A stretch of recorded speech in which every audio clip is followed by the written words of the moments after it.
Information, please. Wake up, America. Time to stump the experts.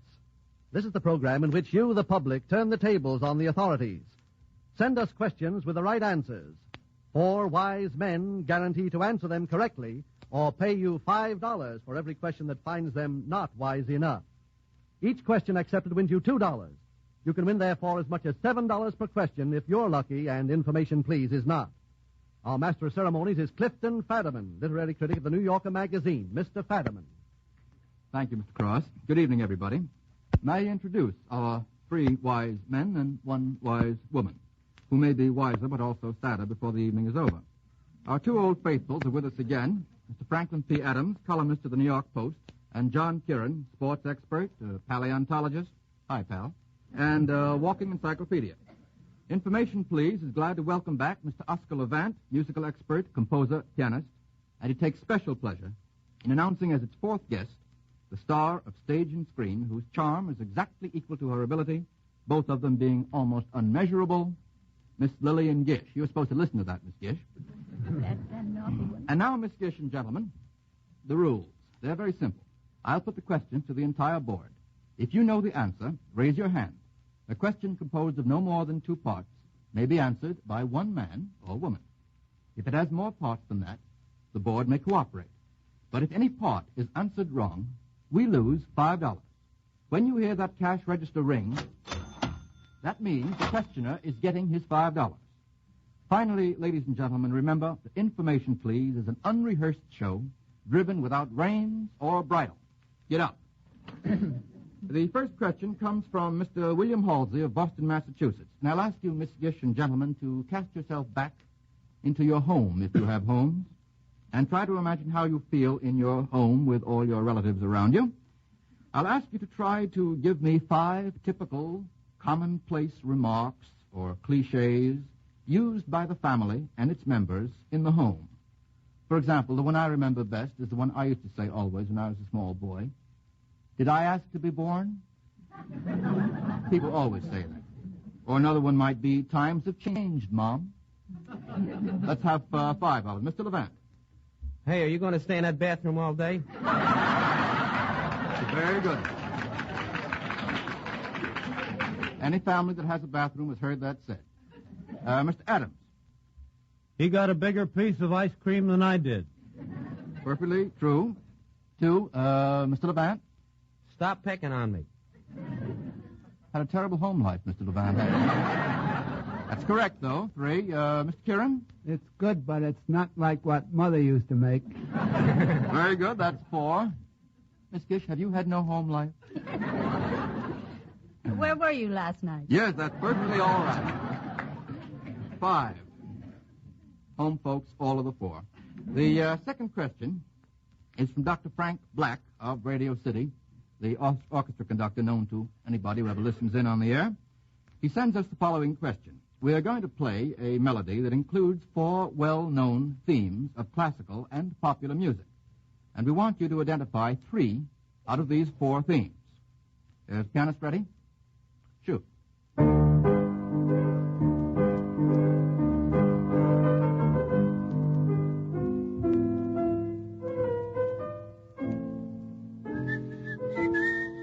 The band is whistling.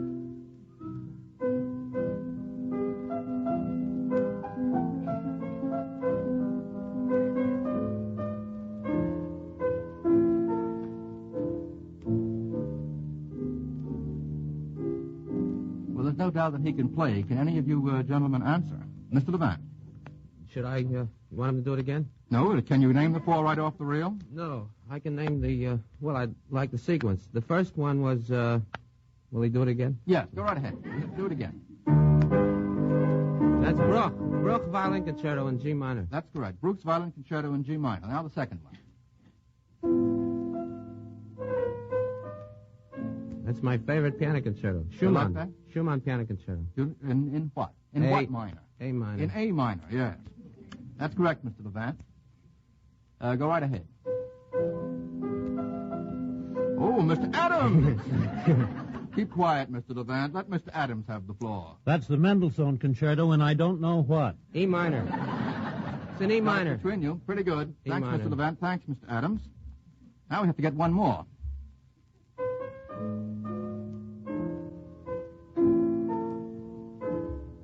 That's Mr. Black's Unfriendliness again. Is that the name of a song? Mr. Black's It has that Unfriendliness? chorale, old flavor. That's a ballad, but I don't know what it is. We have 3 out of 4. Oh, we have 3 out of 4. We're all right. Want to stop, or do you want me to tell you what it is? The answer is a song called My Mother Was a Lady, or If Jack Were Only Here. Do you know that one, Mr. Adams? Yes, but that's just the end of it. Oh, you never got to the end. Oh, that's the end of it. Well, know that the end song? is all right. We don't have to go through the whole thing from the beginning. Oh, we got He 3 just out of played 4. from You Wouldn't Dare Insult Me, Sir.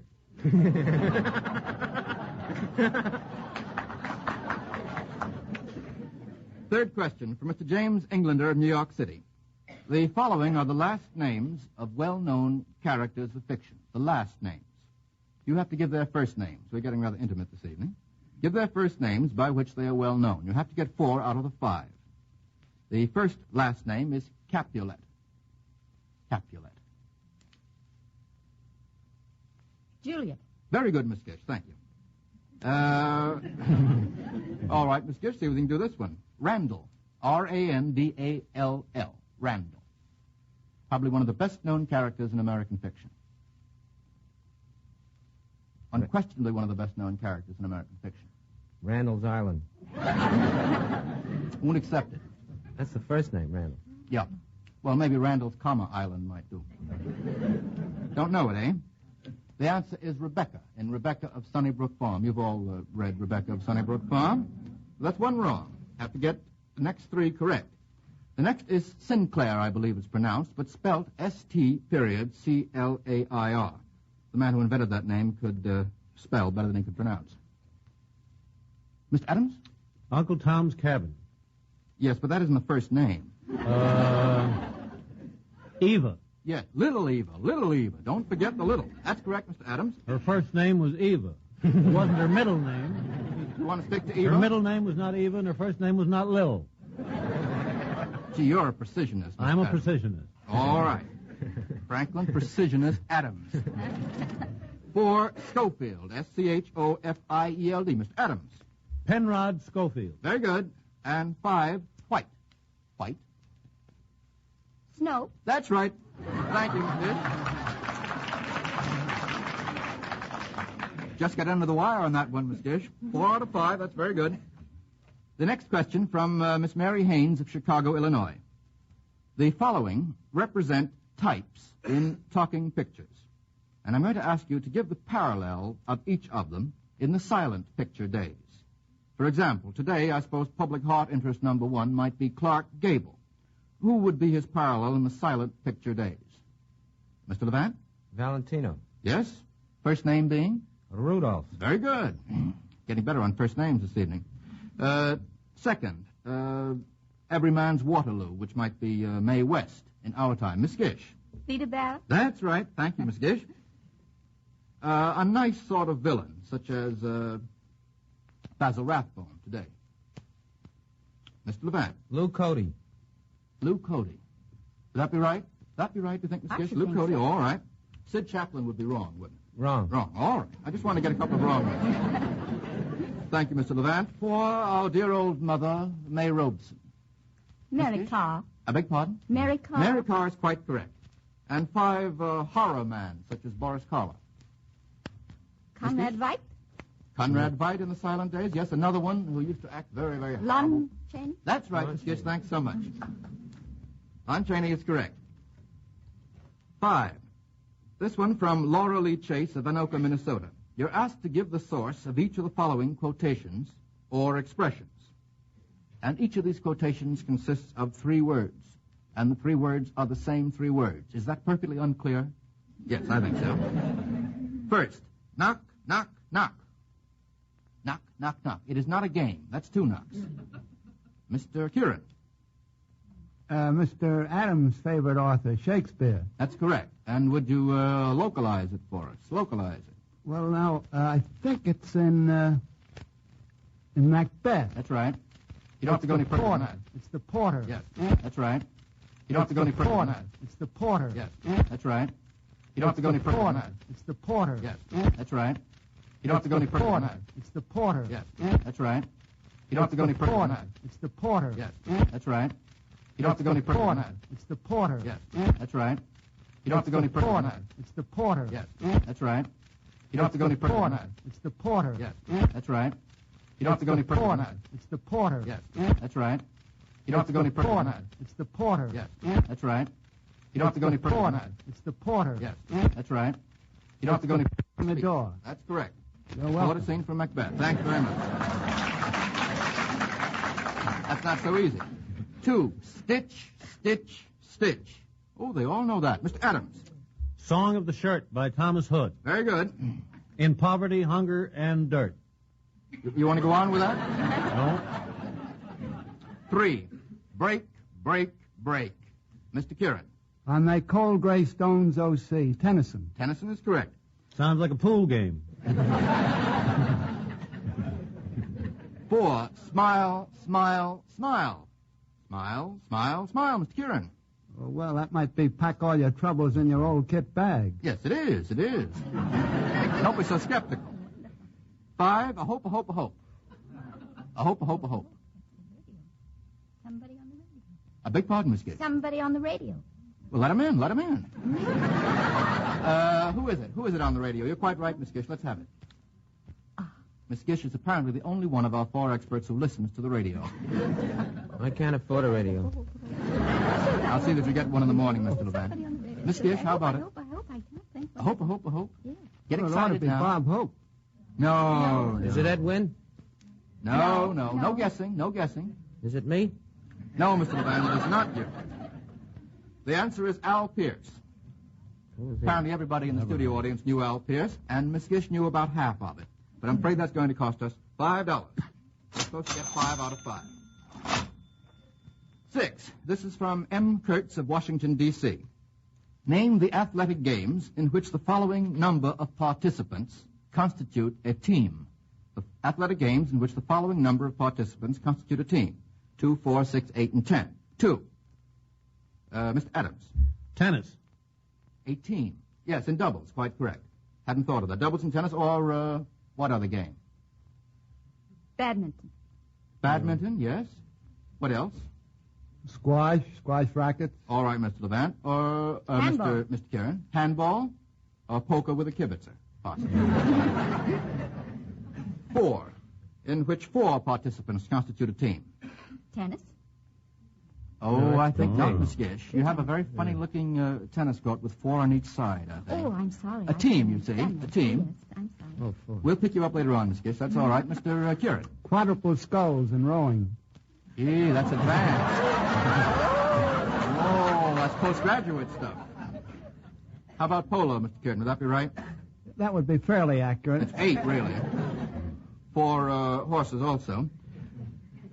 You're right about that quadruple, whatever you said. Quadruple skulls and rowing. Oh, I know I'm right All about right, that. all right.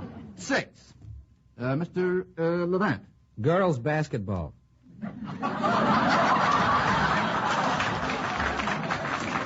Won't take it. It's the only game I play, I know. Are you the 6th man in that one? Mr. Kieran. Ice hockey. Ice hockey is correct. 8. 8. Mr. Kieran. Girls football. You keep the girls out of this, Mr. Levant. Well, it is an 8-oared crew because there are 9 in that. Who's the 9th? The coxswain. Oh, do we have to keep him in? It says crew down here, so can't you let the coxswain out? Well, a lot of people forget about him, but he's always there if you look. I know, but he's awful light. Let's leave him out and call crew correct for 8. How about 10? A team of 10. Team of 10. I think there are 10 men in lacrosse. Well, you've got me. I don't know. I I've don't never seen a know. lacrosse I game in my just life. understand. The answer down here is softball having a roving fielder. Now, we'll go into this later on. If you're right about lacrosse, No, I don't. I'm Mr. not Kurtz sure. will not get the $5. But if you're wrong, and I think you're wrong, we're going to ring up $5 right now. We got 2, 4, 6, and 8, but not 10. Softball with a roving fielder is the answer. How anybody found that out, I don't know. The next one, from Mrs. Louis Nash of Great Neck, Long Island. You're asked to quote 3 lines from different poems about night. Night, you know, the opposite of day. Volunteers. 3 lines, or a couplet, Miss Gish? And the night shall be filled with music, and the cares that infest the day shall fold their tents like the Arabs, and the silentness steal away. That's very nice. Thank you. Who Longfellow? That's right. Very good, Miss Gish. That's one. Mr. Kieran? But scornful day represses night's void and vain caresses, and from You're not making her this up. cloudier tresses unwinds the gold of his. That's from Mr. Swinburne. Algernon Child Swinburne, man with green eyes and a red beard. All right.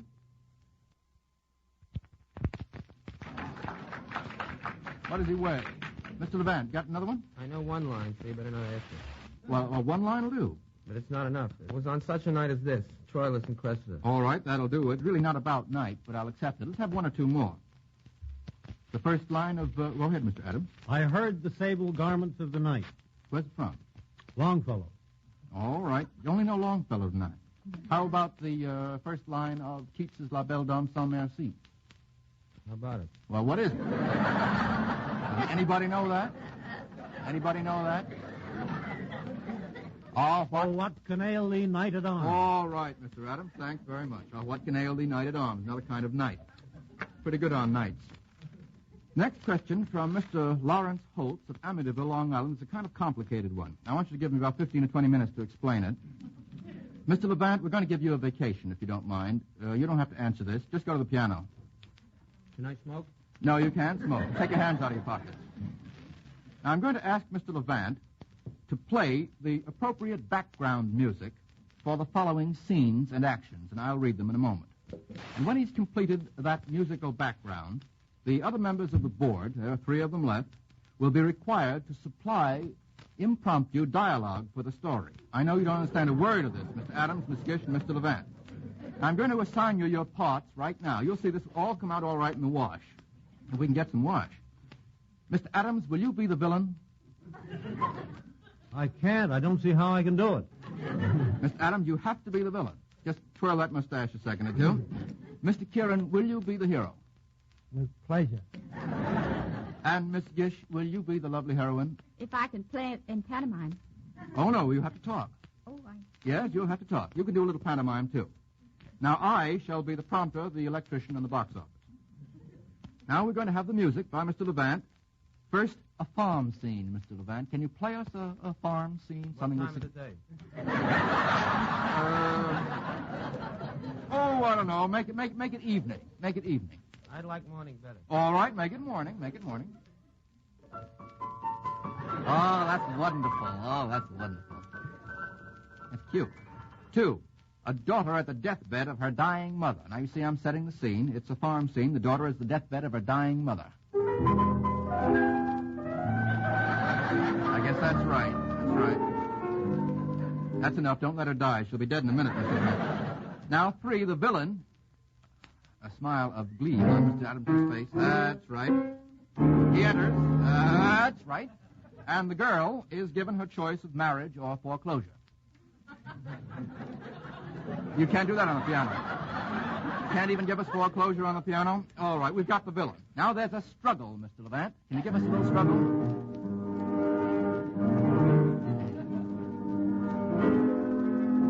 I'm terrified. And 5, rescue by the hero. That's you, John.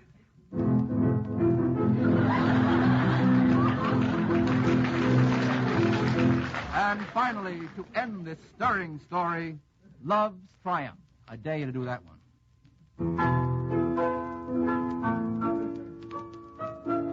Doesn't sound so triumphant to me. All right, that'll do for Love's Triumph.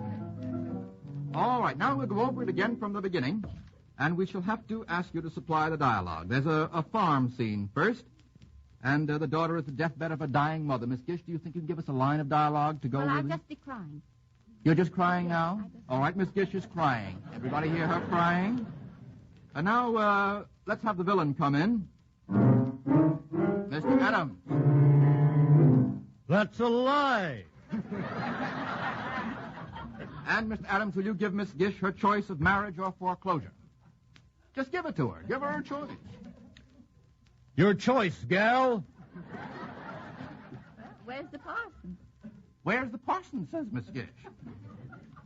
We can't have a parson in here because we haven't got any more people. I'll get to you in a minute, Mr. Kieran. Now, let's have the struggle. Would you mind struggling a bit with Miss Gish? Mr. Adams, all right, let's have the music. What do you say, Miss Gish?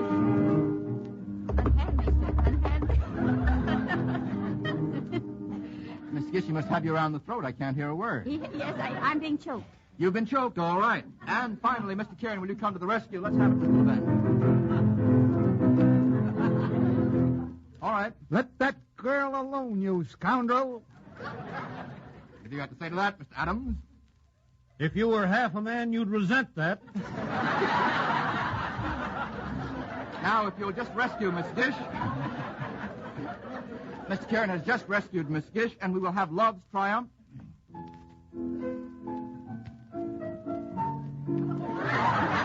No, none of that, Mr. Kieran, none of that. You're not supposed to act this out in pantomime. Just tell us what you feel.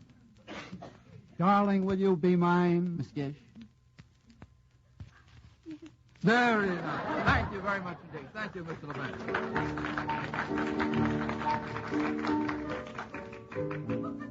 This is something extra. I can't get Mr. Levant away from the piano. If you want to make it clean, let's have the wedding march, Mr. Levant. That's a lullaby. All right. Information, please, announces a loss of how much? How much have we lost today? $10. Doing pretty well. The next question from Mr. Leonard Adams of Boston, Massachusetts. Oh, this is an easy one. You're asked to identify the person who said each of the following. There are 5 of them, and we have to get all 5 of them. 1, I have not yet begun to fight. Who said I have not yet begun to fight? Hitler. Don't think it'll do, Mr. Levant. Mr. Adams? John Paul Jones. Yes, that's the correct answer. 2, I forgot to duck. I forgot to duck. Mr. Levant? Jack Dempsey. That's right. What fight? Tunney. All right. 3, hold fire, wait until you see the whites of their eyes. Miss Gish? Well, the Civil War. Well, you're 1 war out. Am I? No, it was a war, all right. But you're just a war or 2 out. Mr. Kieran? It was at Bunker Hill. It was, I think it was Captain Warren. No, it was Israel Putnam. Sorry? That's quite all right. Now, I think I'm going to call that wrong because Miss Gish didn't quite get that, and you didn't quite get it either, Mr. Kieran. 4, hit 'em where they ain't. Dreadful grammar. Mr. Adams. Willie Keeler. Okay. And 5, peace, it's wonderful. Mr. Levant. Father Divine. Very good. Got 4 out of 5. That'll cost us $5. I'll have to announce a correction on an error that we made earlier in the evening. NBC is being swamped with calls. I'm going to get out the pumps. Because there are 10 men on a lacrosse team. Did you say there were 10 men on the lacrosse team? Yes, I did, but I wasn't very positive. Ring back that $5, will you? All right. Thanks. The next question from Miss Ruth Wetlaufer of New York City. What play starred the first mentioned person, I'm going to mention one person first, in the legitimate version, and the second named person in the motion picture version? For example, Gertrude Lawrence was starred in the legitimate version, and Norma Shearer in the picture version. Of what play? Of what play? Mr. Levant? Private Life. That's quite correct. Thank you. 2, Sir Cedric Hardwicke starred in the legitimate version, and Edward G. Robinson in the other version. What play, Miss Gish? Dr. Clitterhouse. Yes. Give him his adjective, though. He had an adjective before Doctor. Amazing. Yes, the amazing. Amazing, Miss Gish. That's quite correct. 3, Alexander Kirkland in the play version, and Clark Gable in the film version. Mr. Levant? Man in White.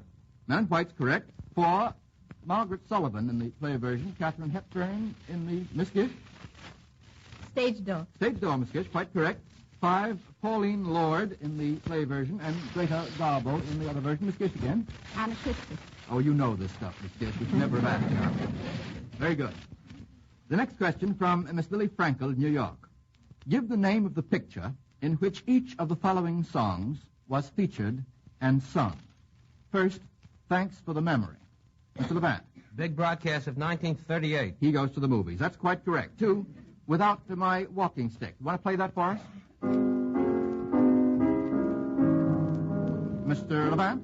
Alexander's Ragtime Band. That's quite correct. 3rd, Cowboy from Brooklyn. was that, Miss Gish? Mr. Levant? Cowboy from Brooklyn. I said that. That's quite correct. 4, who are we to say? Mr. Levant's got 2 hands up. Where's the problem, Mr. Levant? The Girl of the Golden West, which I didn't see. Well, how do you know this, then? Because I know the publisher. Bringing your friends into the program, eh? 5, I've got a pocket full of dreams. Let's have that. Doesn't anybody go to the movies except Mr. Levant? And nobody listens to the radio except I don't Miss go. They Gish? come to me, the movies. How about it, Mr. Levant? Where's that from? That's Bing Crosby Senior Center. Very good. That's quite correct. Now I'm going to ask you, or rather Mrs. Hunter Baldwin of Richmond, Virginia, is going to ask you to complete the following epitaphs. It's a bit gloomy. First, here lies the body of our Anna, done to death by a banana. It wasn't the fruit that laid her low. Complete that epitaph. Mr. Kieran's usually pretty good at this sort of thing. Frequents graveyards. Mr. Kieran. 'Twas the skin she stepped on with her toe. All right. Perfectly all right. 2. Beneath this stone, a lump of clay, lies Uncle Peter Daniels, who too early in the month of May... Mr. Kieran, you look intelligent. No, I was deceived. Got bit by cocker spaniels. Oh, great. Yes, but that wouldn't have anything to do with the month of May. It's a nice line, but I won't take it. Beneath this stone, a lump of clay, lies Uncle Peter Daniels, who too early in the month of May took off his winter flannels. Perfectly clear. That would have fooled me. Yes, it would have fooled me, too. 3, here lies my wife. Here let her lie. Now she's at rest. And so am I. All right, Mr. Adams. 2 out of 3. That's going to cost us $5. Now we'll go from graveyards to ghosts. It's a gloomy program this evening. This is from Miss Agnes Selmer of Maspeth, Long Island. Name 5 ghosts famous in literature. And I don't mean ghost writers, Mr. Kieran. I know what you're thinking of. 5 ghosts famous in literature or the movies. 5 ghosts. Miss Gish. The ghost of Hamlet's father. Yes, that's probably the most famous ghost in all literature. Very good. Mr. Adams. Banquo's ghost. Yes? Now, can't we get away from Shakespeare? Thank you, Not Mr. Adams. Mr. For Levant? me. There are 2 ghosts in the Fabulous Invalid. We just opened those. Nobody's seen it. I saw Has it. it come to I you? saw it. Nobody's seen it. I saw Has it. it come to I you? saw it. Nobody's seen it. 3 ghosts. Oh, well, you haven't. I know. I'll only count them as 1. I'll only count them as 1. 3 ghosts. Can't we raise a couple of more ghosts among you bright spirits? Miss Gish. Peter Grimm. Peter Grimm. Yes, there was a ghost in Peter Grimm. That's 3. Mr. Levant? The ghost goes west. Rennie Claire's picture. That's very good. That's 4. 1 more ghost, please. Just another ghost. Miss Gish. Mary Rose. I don't know. I've never seen the play or read it. Is there a ghost in Mary Yes, Rose? the ghost of the mother comes back later. All right, that's 5 ghosts. Did you have a ghost on your mind, Mr. Adams? Where thou goest.